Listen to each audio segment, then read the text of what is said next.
Then all the congregation lifted up their voices and cried, and the people wept that night.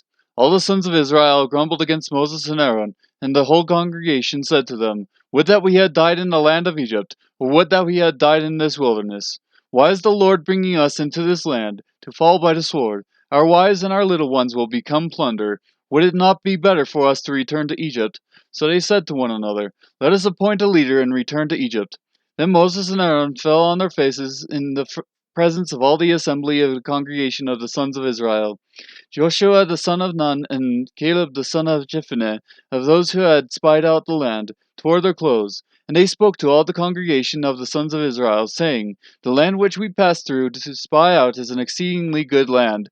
If the Lord is pleased with us, then he will bring us into this land and give it to us, a land which flows with milk and honey. Only do not rebel against the Lord, and do not fear the people of the land, for they will be our prey. Their protection has been removed from them, and the Lord is with us. Do not fear them. But all the congregation said to stone them with stones. Then the glory of the Lord appeared in the tent of meeting to all the sons of Israel. The Lord said to Moses, How long will this people spurn me, and how long will they not believe in me, despite all the signs which I have performed in their midst? I will smite them with pestilence and dispossess them, and I will make you into a nation greater and mightier than they. But Moses said to the Lord, Then the Egyptians will hear of it, for by your strength you brought up this people from their midst, and they will tell it to the inhabitants of this land. They have heard that you, O Lord, are in the midst of this people, for you, O Lord, are seen eye to eye, while your cloud stands over them, and you go before them in a pillar of cloud by day and a pillar of fire by night. Now if you slay this people as one man, then the nations who have heard of your fame will say, Because the Lord could not bring this people into the land which he promised them by oath, therefore he slaughtered them in the wilderness. But now, I pray, let the power of the Lord be great, just as you have declared. The Lord is slow to anger and abundant in loving kindness, forgiving iniquity and transgression, but he will by no means clear the guilty, visiting the iniquity of the fathers on the children to the third and the fourth generations. Pardon, I pray, the iniquity of this people according to the greatness of your loving kindness, just as you have also forgiven this people, from Egypt even until now. So the Lord said, I have pardoned them according to your word, but indeed, as I live, all the earth will be filled with the glory of the Lord. Surely all the men who have seen my glory and my signs which I performed in Egypt and in the wilderness, ye have put me to the test these 10 times and have not listened to my voice, shall by no means see the land which I swore to their fathers, nor shall any of those who spurned me see it. But my servant Caleb, because he has had a different spirit and has followed me fully, I will bring into the land which he entered, and his descendants shall take possession of it. Now the Amalekites and the Canaanites live in the valleys. Turn tomorrow and set out to the wilderness by the way of the Red Sea. The Lord spoke to Moses and Aaron, saying, How long shall I bear with this evil congregation who are grumbling against me? I have heard the complaints of the sons of Israel, which they are making against me.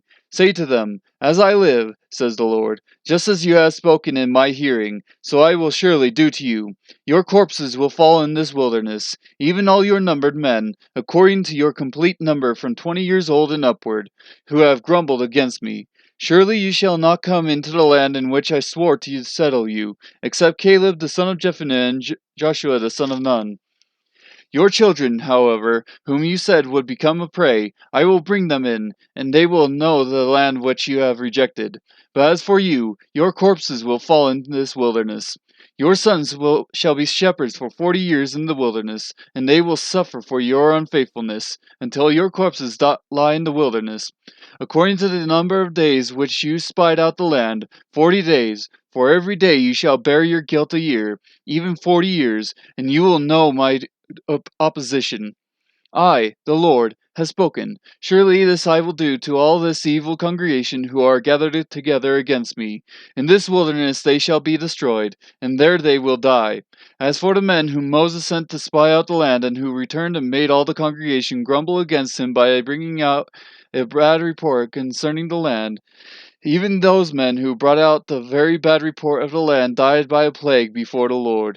But Joshua the son of Nun and Caleb the son of Jephunneh remained alive out of those men who went to spy out the land.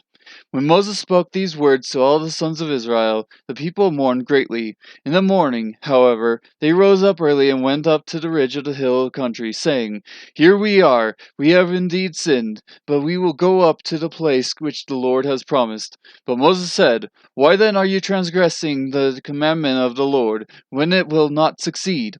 Do not go up, or you will be struck down before your enemies, for the Lord is not among you.